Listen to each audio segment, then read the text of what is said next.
everyone, and welcome back to the Sedona International Film Festival. I'm your host, Carol Kahn. We are coming to you live from Yavapai College, the Sedona campus, and we'd like to thank our sponsors, Northern Arizona Healthcare. And joining me now is another filmmaker, Angel, from your Film Biology 101. Welcome. Thank you. So you're no stranger to Arizona, from what I understand. No, I've been here for a while, since 1990, making films since 2006. Okay, so your film, this one in particular, Biology 101, give us a little bit of background as to what the movie's all about.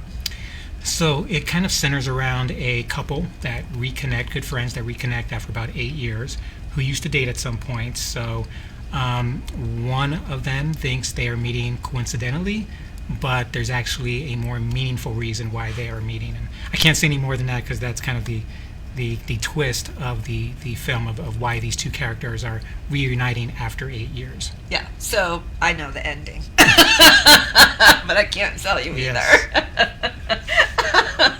Which is really good. Yeah. It's actually really good. And it didn't end, well, it was kind of a little bit, like I predicted a little bit of that, but then there was something that happened too that was a very touching moment, so I didn't anticipate that either. I wasn't sure which way it was going to go.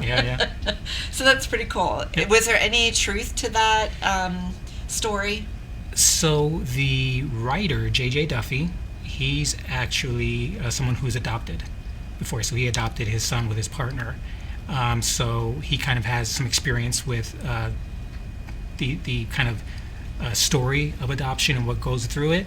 And then I didn't know this until after we filmed it, but the lead actor, David, he was adopted when he was a child. So they both had kind of a strong connection to this type of story, although I think JJ, he wanted to kind of make something that was a little more unique in how these two people come together and how adoption kind of plays into it. What kind of films do you particularly like doing? So my usual films are like horror, sci-fi. I knew you were going to say that. I don't know why. But I do like drama. I mean, I feel like regardless of whatever genre you're in, the best films usually have some form of drama, even horror films. If you don't care about the characters, you're not going to care about the story, regardless of what the story is. So that being said, my next film is actually going to be a straight drama. But I think that this film in particular, I think was kind of a challenge for me because it relied more on dramatic elements, on performance, and hopefully trying to get the audience to connect with the story at the end of it. And I've only seen one screening so far, but so far the audience seemed like they really liked it. Yeah, well, the Sedona audience is really good with films, and also the Q&A that they have with our filmmakers. Yep. They're pretty savvy. Yeah. So I'm sure they asked some really good questions. Yeah, they did.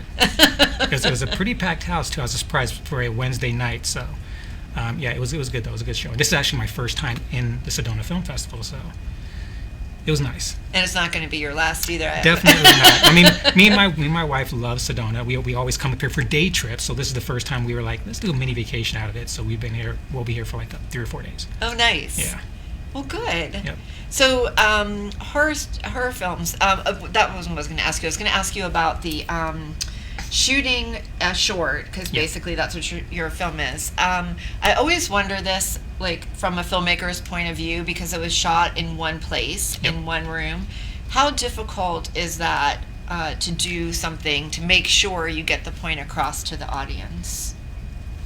It's kind of a catch-22. I mean, it's easy because it's one location, but because it's one location, the audience can get bored quickly. So you really have to put more time into how you light the scene, how you place the camera, how you move the characters around, and then just dressing the scene. Like I had to do certain things involving the light. Like if the light was too bright in the kitchen, we had to remove light bulbs.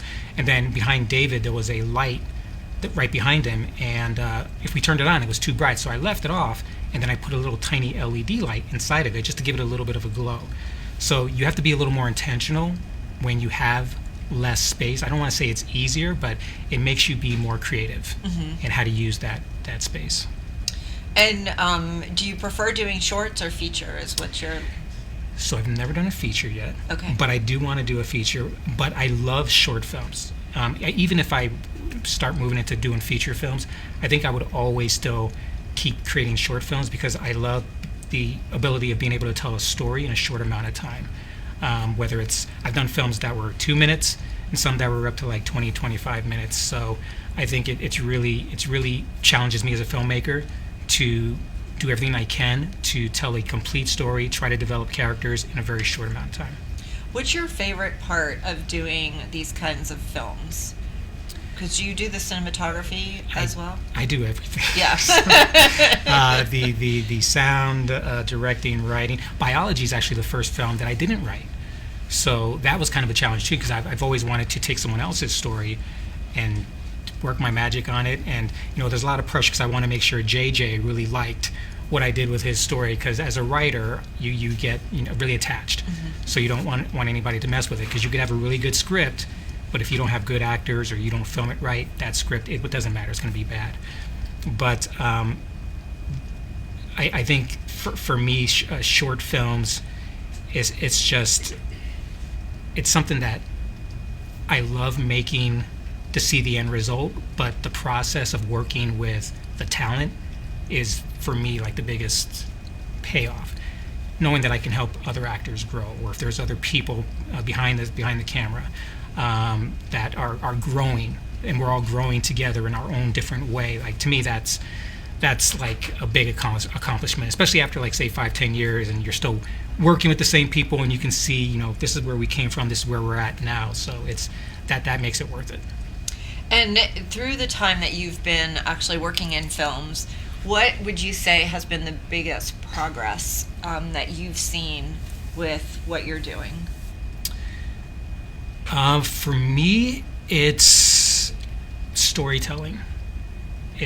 I feel like these days it's a lot easier to make films.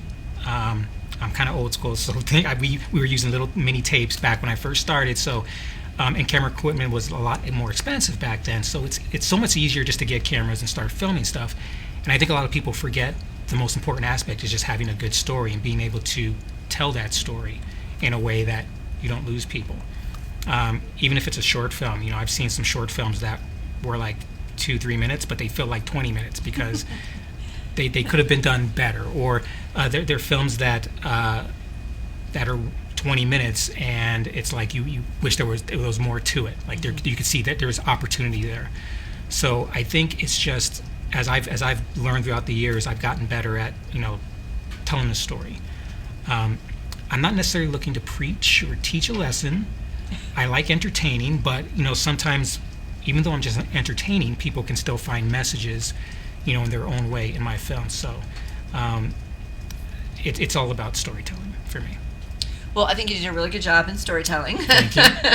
I love the title of the film because it's perfect and goes directly with it. So it's amazing. And I know you had a screener already. So when is your next screening? So the next screening is tomorrow at 1 p.m. It's at the Harkins Theater. So if anyone's around in Sedona and you want to check out, not just mine, there was a lot of great films in that program. So it's very well worth the price of admission for 90 minutes, and you get to support like local filmmakers, some that are in Arizona, some that are not. But I mean, we need all the support we can get. So. Yeah, you heard it first from Angel. Yes. He just gave us a great plug. I don't need to say any more, right? Drop the mic. Well, thank you so much. I wish you much success with your film. Thank you. And I know I'll probably see you next year with another film, because now you have to work really hard to get here. The bar has been set. It has been. Okay. It's such a pleasure meeting you. Thank you so much for being with us. Thank you. And don't forget to follow us on social media hashtag Sedona Film Fest 2022. We'll be back with more filmmaker interviews after this.